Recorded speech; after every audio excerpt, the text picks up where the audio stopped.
Besok pagi dibangunkan istrinya, bang, ayo kita buka toko. Tak usahlah, rezeki kita udah tertulis. Nih, itu bahayanya mengkaji tak berguru. Apa makna menuliskan rezeki, ajal, amal, sengsara, bahagia? Maknanya menyikapi ini, umat ini terbagi beberapa kelompok. Yang satu mengatakan kita ini jabriyah, jabr, jim ba ra, jabr, majbur, terpaksa. Katanya kita ini terpaksa, macam wayang yang dimainkan oleh dalang, belok ke kiri, belok ke kanan, terpaksa. Ini kelompok jabriyah. Yang satu lagi qadar, qadariyah. Katanya tak ada tuh takdir, tak perlu percaya kepada takdir. Dua kelompok yang berseberangan antara Jabriyah dengan Qadariyah. Udah azan, ikhtilaf nampaknya ulama. Yang satu mengatakan Jabriyah, tak perlu cari rezeki karena udah dituliskan, tak perlu kita berusaha, duduk aja lah, nanti datang sendiri itu. Duduk aja, datang kan 2 botol, perlu dicari kata dia. Yang satu lagi mengatakan qadar, tak ada tu takdir, Mu'tazilah. 2 kelompok. Maka datanglah Ahlus Sunnah wal Jamaah. Itulah dia Imam Abul Hasan Al-Asy'ari, tidak condong kepada Jabariyah, tidak condong kepada Qadariyah, tapi dia kepada Ahlus Sunnah, kepada sunnah Nabi Muhammad sallallahu alaihi wasallam. Maka Ahlus Sunnah mengatakan ada di sana kasbu, kab sin ba kas, artinya usaha, ada ikhtiar, rezeki, ajal, perbuatan, sengsara, bahagia. Ini hadis kalau dipahami secara tekstual, orang akan menjadi apatis dan tak mau berusaha. Lalu yang disalahkan takdir, maka muncullah satu gerakan namanya Neo Mu'tazilah yang mengatakan rukun iman dipangkas saja jadi 5. Untuk minabillah wa malaikatih wa kutubihi wa rusulihi wal yaumil akhir. Takdir tak usah, karena gara-gara takdir ini umat Islam jadi mundur, tak mau berusaha. Tak usahlah berusaha, rezeki sudah ditetapkan. Maka di sini dijelaskan oleh para ulama, memahami hadis-hadis tentang takdir secara umum ada 3 yang mesti dilakukan. Pertama, jangan menarik kesimpulan dari satu hadis. Ada satu kitab ditulis Syekh Yusuf Al-Qaradawi, judulnya Kaifana Ta'amal Ma'as Sunnah, bagaimana berinteraksi dengan hadis.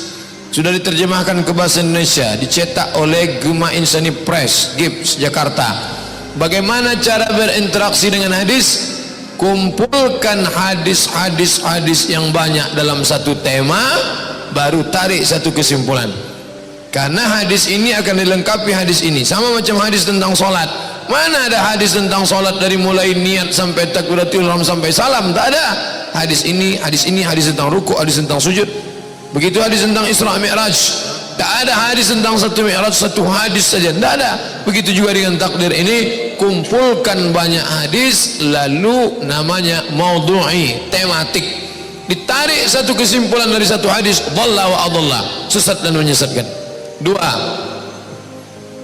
ada kalimat-kalimat dalam bahasa Arab yang tidak bisa dipahami secara teks. Kalau dipahami secara teks, gagal kita paham, gagal paham, salah.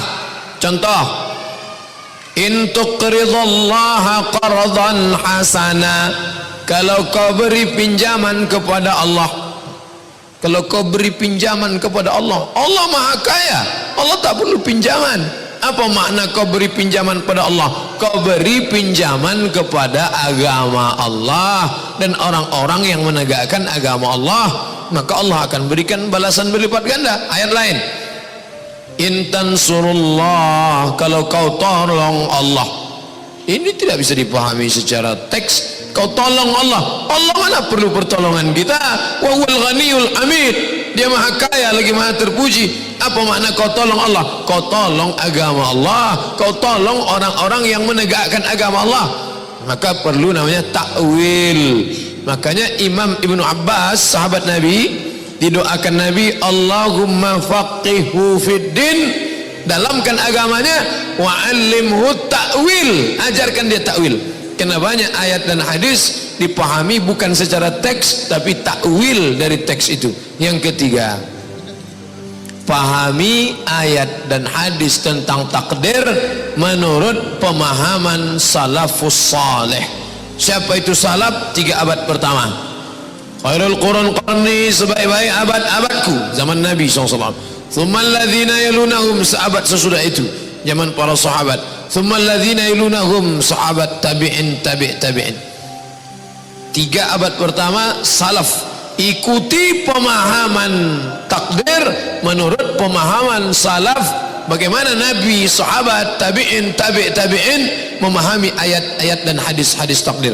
Kalau tidak, maka kita akan terikut-ikut dengan kelompok ahlul bid'ah. Siapa dia? Itu 2 yang saya sebutkan tadi. Jabriyah yang mengatakan kita terpaksa dengan takdir, Qadariyah yang mengatakan campakkan saja takdir ini. Kedua-dua kelompok ini ahlul bid'ah. Jabariyah ahlul bid'ah, Qadariyah ahlul bid'ah. Ahlus sunnah wal jamaah, Imam Abul Hasan al-Ash'ari menyusun tauhid ini untuk membantah Jabariyah dan membantah Qadariyah. Maka datanglah dia, Imam Abul Hasan al-Ash'ari, abad ketiga, abad keempat, merumuskan, diambil dari Quran dan sunnah. Maka ada al-kasbu, usaha tentang rezeki. Beriman bahwa rezeki saya sudah dituliskan malaikat, maka akan membangkitkan semangat untuk mencari rezeki. Tidak menjadi orang yang berputus asa karena menganggap rezeki kita sudah diambil orang lain. Kalaulah rezeki musang diambil harimau, maka sudah lama musang itu punah dari atas muka bumi ini. Makanya apa kata orang Melayu? Rezeki musang takkan dimakan harimau, karena sudah ada rezekinya masing-masing. Ungkapan itu bisa jadi membangkitkan semangat, tapi juga bisa jadi membuat orang menjadi malas bekerja. Rezeki musang takkan lari ke mulut harimau, semua sudah ada rezekinya masing-masing. Itu kalimat memberikan multi interpretasi. Bagi orang yang bersemangat bekerja, terus semangat. Kenapa? Tak akan habis rezeki itu dimakan harimau, masih ada sisa-sisa untuk musang. Tapi bagi orang yang apatis, dahlah kita duduk aja, biarpun nanti habis dimakan harimau, rezeki musang datang juga ke kita. Ini tak betul.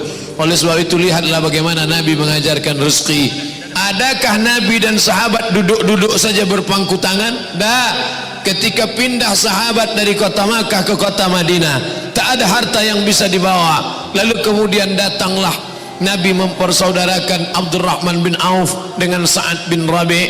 Lalu Sa'ad menawarkan, kau ambil rumahku, mana yang kau mau ambil. Kau ambil istriku ini, nanti ku ceraikan. Waktu itu poligami belum lagi ada batasan, belum turun ayat masna wa thulatha wa ruba'. Istrinya sampai ada 10, 20. Mana yang kau mau ku ceraikan, ambil. Tapi apa yang dilakukan Abdurrahman bin Auf waktu itu? Dullani ala suq, tunjukkan saya mana pasar kota Madinah. Itu menunjukkan mereka semangat mencari rezeki. Mereka tidak tidur-tiduran di emperan Masjid Nabawi. Mereka tidak tidur ketika diajak untuk mencari rezeki. Udahlah, rezeki sudah tertulis. Nah, tak begitu. Maka ayat Quran juga mengajarkan, idza qudiyatis shalah, kalau salat sudah dilaksanakan, fantashiru fil ard, bertebaranlah di atas muka bumi, wabtaghu min fadlillah, cari karunia Allah Subhanahu wa taala.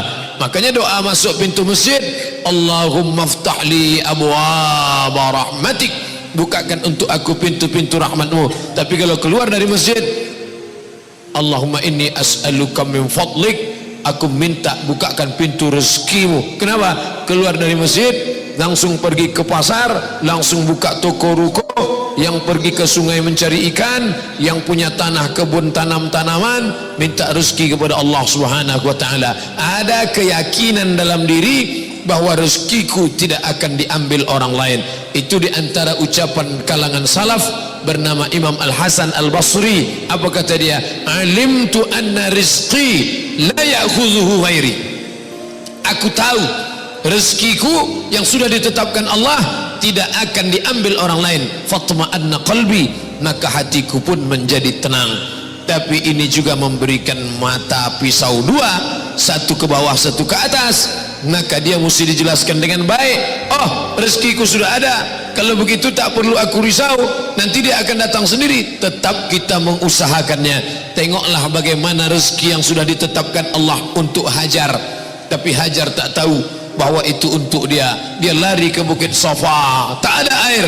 Dia lari ke Bukit Marwah, tak ada air.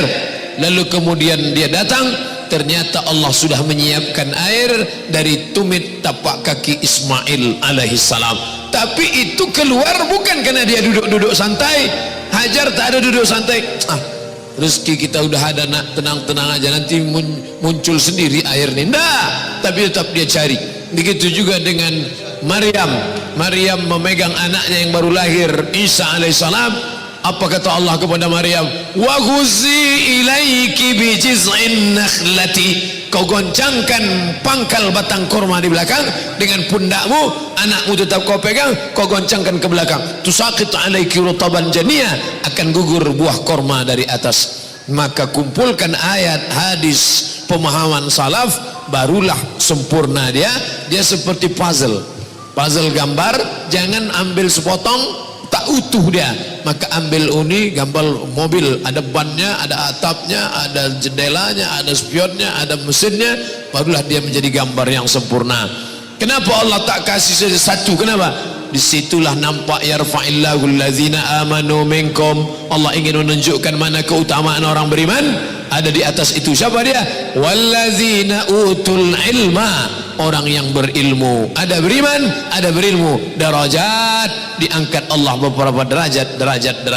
Masalah fisik, ada yang tinggi, ada yang sedang, ada yang rendah. Masalah rezeki, ada yang tinggi, ada yang sedang, ada yang rendah. Masalah memahami Al-Quran dan Sunnah pun macam ini juga. Tak semua sahabat Nabi, 114.000 jumlah sahabat Nabi, kata Imam Abu Zur'ah, tak sama semua kualitasnya. Ada yang hebat dalam bidang hadis, Abu Hurairah radhiyallahu anhu. Ada yang hebat dalam bidang tafsir, Abdullah ibnu Abbas radhiyallahu anhu. Ada yang faqih, ahli fikih, Abdullah ibnu Umar, Aisyah, Abdullah ibnu Mas'ud. Ada yang bidang bacaan Al-Quran, qiraatnya, yaitu Ubay bin Ka'ab, Zaid ibnu Thabit. Ini menunjukkan ada kelebihan masing-masing. Maka begitu juga dengan masalah rezeki ini. Dengan meyakini bahwa rezeki ditulis, maka jangan ragu. Ibu yang punya anak, jangan sampai, nak, aku tinggalkan engkau, aku khawatir nanti kau makan apa, maka kau makanlah segalanya.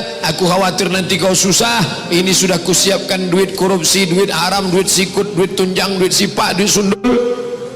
Gara-gara khawatir anak tak makan, lalu menyediakan harta haram. Na'udzubillah, na'udzubillah. Makanya Nabi Ibrahim, Nabi-Nabi, apa kata Nabi Yaqub? Ma ta'buduna min ba'di, sesudah aku mati nanti, apakah kau punya keyakinan atau tidak? Itu makna ta'buduna min ba'di.